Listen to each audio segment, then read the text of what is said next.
ओम ह्रीं अरहं णमो जिनाणं णमो उणाणगुरुणं णमो विद्यागुरुणम्।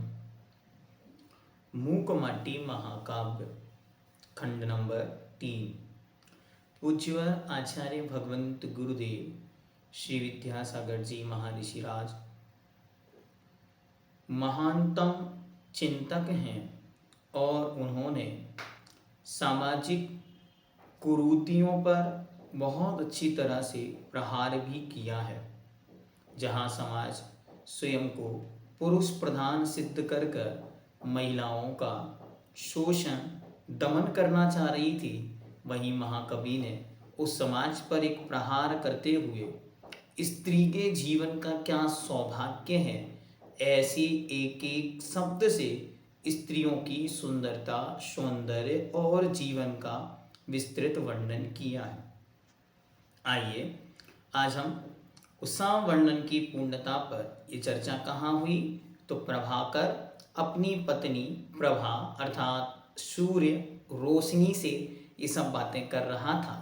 आगे उनकी वार्ता फिर प्रारंभ होती है। देखते क्या कहते हैं। Page number 207। प्रभाकर का प्रवचन वह हृदय में जा छू गया, छू मंतर हो गया भाव का वैपरीत्य। वाद विवाद की बात भूल गई, चंद पलों के बाद ही संवाद की बात भी सुना दी गई। बाहर के अनुरूप बदलाहट भीतर भी तीनों बदली ये बदली जो तीन बदलियां अर्थात तीन बादल आ रहे थे, किस लिए? बदला लेने के लिए। लेकिन जैसे ही सूर्य नारायण की बात को सुना तो तीनों के मन में कुछ बदलाव आ गया। इसलिए हम लोग कहते हैं कि धीरे धीरे संबोधन होना चाहिए, कुछ ना कुछ दूसरों को सदुपदेश होना चाहिए। सदुपदेश होने से कल्याण का पथ मिलता ही है। अरे अभी नहीं तो कभी सही, लेकिन उन्हें संबोधन, सदुपदेश, सत्संस्कार और अच्छी अच्छी बातें मिलती रहनी चाहिए।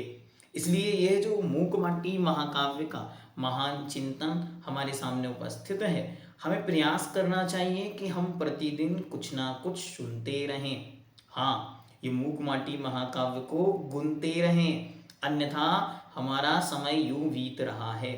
तो तीनों बदलियां वहां से गुजर रही थी और प्रभाकर प्रभा से बहुत अच्छी तरह अपनी बातें कर रहा था। उनकी बातों को सुनकर वे बदलियां बदल गईं। प्रभाकर का प्रवचन वह हृदय में जा छू गया। क्या? हाँ, प्रभाकर ने कितनी सुंदर तरीके से सूर्य नारायण ने अपने मुख से स्त्री समाज के सद्गुण और गौरवशाली इतिहास का जो विस्तृत वर्णन किया, उसे सुनकर वह तो गौरव से भर गई। बदलियों ने अंतःकरण से उपदेश को स्वीकार कर लिया और क्या हुआ? छूमंतर हो गया भाव का वैपरीत्य। अब जो बदले लेने की भावना थी वो विपरीत पना था। अरे इन्होंने क्या स्त्री नारी जाति का गौरव हमको सुनाया है, और अगर हम उसके विपरीत कार्य करेंगे सो ठीक नहीं, ऐसा विचार करके वे तुरंत ही बदल गईं। चंद वाद विवाद की बात भुला दी गई, चंद पलों के बाद ही संवाद की बात भी सुला दी गई। सुनो, वाद विवाद तो दूर, वाद विवाद मतलब आपस में लड़ना, इसे तो दूर छोड़ो। वे तो अब कुछ बोलना भी नहीं चाह रही हैं और शांति के साथ अपनी विपरीत धारणाओं को छोड़ रही हैं। विपरीत भाव, बदले का भाव, वाद विवाद की बात सब कुछ भुलाकर बाहरी रंग के अनुरूप ही भीतर से भी बदली। कौन? तीनों बदलियां जो गुरु महाराज ने पूर्व में हमको बतलाए थे। Page number 208। अपने पति सागर का पक्ष प्रतिकूल भाषित हुआ इन्हें, जगतपति प्रभाकर का पक्ष अनुकूल प्रकाशित हुआ इन्हें। और उन्हें अपने पतिदेव, सुनो, पतिदेव भले ही वह मेरे हैं, लेकिन मार्ग उनका विपरीत है। अपनी उज्जवल परंपरा को सुन उन्हें अपने पति समुद्र का पक्ष गलत प्रतीत होने लगा। नहीं, मेरे पतिदेव जो कर रहे हैं सब सही है, नहीं ऐसी एकांत धारणा मत बनाओ। सत्य गुरु महाराज अभी यही मूक माटी में लिखेंगे, मेरा सो खरा नहीं, खरा सो मेरा। बस हमेशा ये चिंतन करो कि मैंने जो कह दिया सो सत्य है, ऐसा नहीं, जो जो सत्य है वह मैं मुख से कह रहा हूं। और यदि कदाचित असत्य या विपरीत पना आ जाए तो मैं क्या करता हूं, मैं क्षमा चाहता हूं। तो ऐसी भी बदलियां कह रही हैं कि अपने पति सागर अर्थात समुद्र का पक्ष प्रतिकूल भाषित हुआ इन्हें। मेरे पतिदेव ने जो पक्ष रखा है वो अत्यंत प्रतिकूल है, गलत है। और जगतपति जो संपूर्ण जगत में ऊर्जा का संचार कर देने वाला है, संपूर्ण पेड़ पत्तियों को खिला देने वाला है, जो संपूर्ण फूल और समुद्र को ऊर्जा से भर देने वाला है, ऐसा जगतपति नारायण सूर्य प्रभाकर अर्थात प्रभाम करोति इति प्रभाकरः अर्थात जो प्रभा को कर देने वाला है, ऐसा प्रकाशित उसने जब उस पक्ष को रखा अनुकूल प्रकाशित हुआ इन्हें, तो सूर्य नारायण का पक्ष उन्हें सही लगा। और अपनी उज्जवल परंपरा सुन घटित अपराध के प्रति और अपने प्रति घृणा का भाव भावुक हुआ, सो तुरंत कह उठी, भूल क्षम्य हो सौमिन। सेविका सेवा चाहती है, यह दृश्य छवि दृष्ट कब हो इन आंखों से, धूल सम्य हो सौमिन। और तुरंत ही जैसे ही बदलाव आया, परिणामों की विशुद्धि बनी, तो परिणामों की कलुषता धुल गई। क्या हुआ, अपनी उज्जवल गौरवशाली परंपरा सुन घटित अपराध के प्रति, अरे स्त्रियों का इतना गौरव है, हाँ इतना गौरव है, तो फिर हम ये क्या करने जा रहे हैं, हम बदला लेने क्यों जा रहे हैं, ऐसी भावना जब चित्त में आई तो तुरंत ही भूल क्षम्य हो सौमिन। हाँ, अब घटित अपराध के प्रति और अपने प्रति घृणा का भाव भावुक हुआ। भावुक हुआ मतलब प्रकट हुआ और मन गिलानी से भर गया। तुरंत क्या कहती हैं, भूल क्षम्य हो सौमिन, हे स्वामी हमारी भूल क्षम्य हो अर्थात हमें माफ कीजिए। और क्या कहते हैं, सेविका सेवा चाहती है, हे स्वामी हम तो आपकी सेवा करना चाहते हैं, हमें सेवा का अवसर दीजिए। यह दृश्य छवि दृष्ट कब हो इन आंखों से, धूल सम्य हो स्वामी। कितना सुंदर पंक्ति है। कह रहे हैं कि आपने जो नारी के गौरव की गाथा सुनाई, वैसा ही हमारा जीवन आदर्श बने और अज्ञान की धूल दूर हो हमारे मन से। हम तो बस यही चाहते हैं। यह दृश्य छवि जो आपने दिखलाई है वह दृष्ट कब हो अर्थात कब दिखेगी इन आंखों से। जो सुंदरतम छवि आपने दिखाई है, जो स्त्री पर्याय का गौरव आपने अपने मुख से गाया है, वैसी स्त्रियां कब देखने को मिलेंगी हमें। वे बदलियां कहती हैं, अरे आपने सुंदर सुंदर चित्रण तो कर दिया, लेकिन ऐसे चित्रण से युक्त जीवन है किसका, ऐसा जीवन हमारा कब बनेगा। मूक माटी कह रही है, पढ़ते ही नहीं जाना, जो पढ़ रहे हो उसे गुनते जाना। सो जीवन में धारण करना है, क्या धारण करना है, धूल सम्य हो स्वामिन। हे स्वामी अज्ञानता की धूल अब नष्ट हो जाए और हमारे परिणामों की उज्जवलता प्रकट हो जाए। अपरिचित आहार रहा हो, अपरिमित आधार रहा हो, आनंद स्रोत का स्वामी मूल गम्य हो स्वामिन। अपरिचित आहार और अपरिमित अर्थात सीमा अच्छा ये आगे पीछे शब्द होने चाहिए, अपरिमित आहार और अपरिचित आधार। तो कहते हैं अपरिचित आहार और अपरिमित आधार। अपरिमित अर्थात बिना मर्यादा के या बिना लिमिटेशन के, अर्थात बहुत अधिक भोजन, और अपरिचित अर्थात बिना जाने जो आधार अर्थात अधिकरण है का परिणाम आनंद का स्रोत मूल गम्य हो स्वामी, अर्थात यह आनंद की प्राप्ति का मूल कारण हमें ज्ञात हो स्वामिन। आज तक क्या हुआ, अपरिचित आहार और अपरिमित आधार का ही परिणाम अज्ञानमय दुखी जीवन रहा। हम क्या करते रहे, हम सब कुछ गलत करते रहे। अपरिमित अर्थात बिना मर्यादा के, बिना सीमा के, और अपरिचित अर्थात बिना जाने हुए। इनसे क्या हुआ, दुख ही प्राप्त हुआ। सो हे भगवान, अब हम इनसे दूर हटकर कहाँ जाएं, आनंद तत्व का स्रोत मूल गम्य हो स्वामी, अर्थात पूर्ण रूप से हमको प्राप्त हो, सच्चे सुख का कारण हमें जानकारी में आए। कार्य क्या अकार्य क्या, क्षीर नीर विवेक जागृत हुआ, सेव्य की सेविका बनी। कार्य क्या है, अकार्य क्या है, क्या करने योग्य है और क्या करने योग्य नहीं है, ध्यान से। हाँ, आचार्य भगवंत पूज्यपाद देव सर्वार्थ सिद्धि ग्रंथ राज में लिखते हैं कि व्रत किसे कहते हैं, तो कहते हैं इदम कर्तव्यम इदम ना कर्तव्यम इति व्रतम नियमः अविधीयते। मतलब क्या हुआ, यह करने योग्य है और यह करने योग्य नहीं है, इसका नियमन करना ही व्रत है।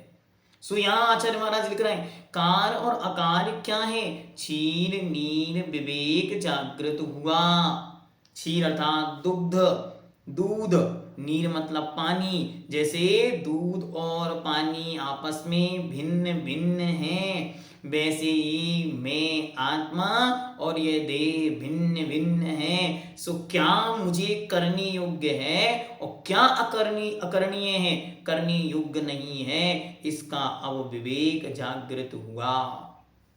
अभी तक क्या कर रही थी, जैसा पतिदेव का संकेत था सो पतिदेव के संकेत के अनुसार कार्य कर रही थी, लेकिन अब मुझे बोध हो गया कि यह मेरे करणीय नहीं है, ये मेरा कार्य नहीं है, इसलिए अब मैं वैसा कार्य कदाचित भी नहीं करूंगी। सेव्य की सेविका बनी, और जो सेवा से, जो सेवा के योग्य होता है उसे सेव्य कहते हैं, उसकी सेविका बनी। समता की आंखों से लखने वाली, जिनकी लीला तन की मन की और वचन प्रणाली मृदुता मुदिता शीला बनी। दान कर्म में लीना, दया धर्म प्रवीणा, बीना विनीता सी बनी। राग रंग त्यागिनी, विराग संग भावनी, सरला तरला मराली सी बनी। अब क्या किसकी सेविका बन गई है, तो कहते हैं समता की आंखों से लखने वाली, अर्थात जो कैसे हैं, जिनमें समता के नेत्र खुले हैं। हम किसकी सेवा करना चाह रहे हैं, तो बता रहा है जिनमें समता के नेत्र खुले हैं, अर्थात जो सबको समान दृष्टि से देखने वाले हैं। ध्यान से देखना, यहाँ वो शिव सूर्य की चर्चा कर रहे हैं कि हम तो अब सूर्य की सेविका बन गई, तो हमारे सेव्य कौन है, सूर्य नारायण। वे कैसे हैं, वे ऐसे हैं, लेकिन एक एक पंक्ति आपको ऐसे लगेगी जैसे निर्ग्रंथ दिगंबर ऋषिराज की चर्चा कर रहे हैं। तो क्या कह रहे हैं, देखो, समता की आंखों से लखने वाली, जिनकी लीला तन की मन की और वचन प्रणाली मृदुता मुदिता शीला बनी। कैसे हैं वे, तो जिनमें समता की आंखें खुली हैं, समता की आंखों से लखने वाले।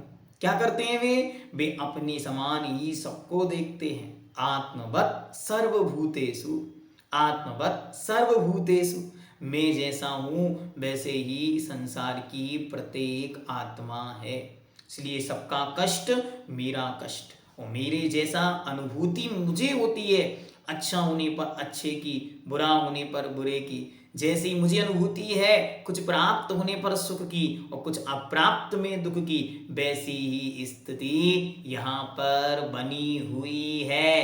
किसकी, ये स्थिति बनी हुई है उन ऋषिराज की, योगीश्वरों की। वैसी ही स्थिति है सूर्य नारायण की। अरे वो उदित होते समय ये नहीं देखता ये अमीर का घर है ये गरीब का घर है। जब वह उदित होता है तो सबके घर प्रकाशित होते हैं।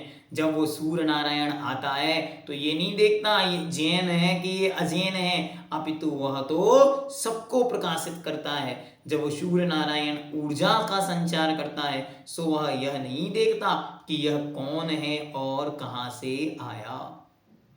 ये तो सबको प्रकाशित करता चला जाता है। फिर कहते हैं जिनकी लीला तन की मन की और वचन प्रणाली मुदिता मृदुता, मृदुता मतलब कोमल, मुदिता अर्थात प्रसन्नता, शीला मतलब युक्त बनी। तो कह रहे हैं जिनके तन मन मृदु और प्रसन्न बना है।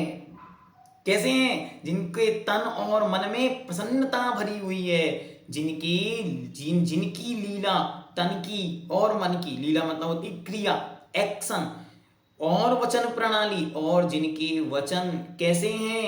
मृदुता अर्थात कोमलता और मुदिता अर्थात प्रसन्नता से भरे हुए हैं।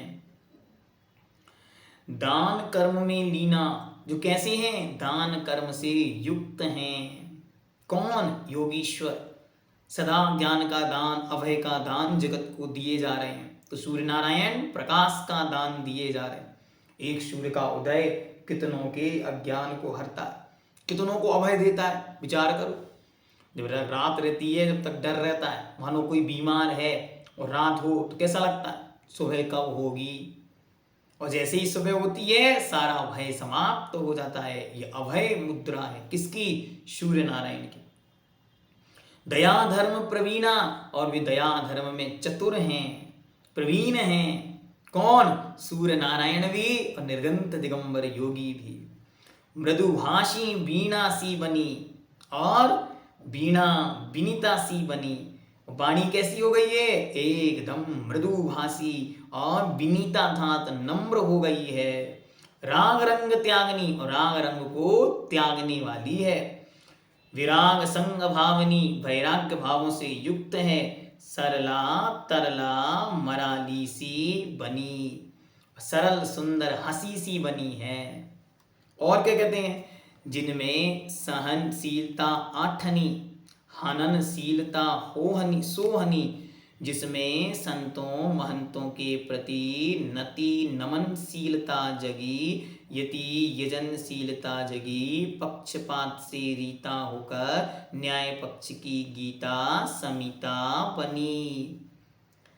कितने सुंदर शब्द हैं। लेखक ने कितना चिंतन किया, फिर लेखनी को उस रूप ढाल दिया।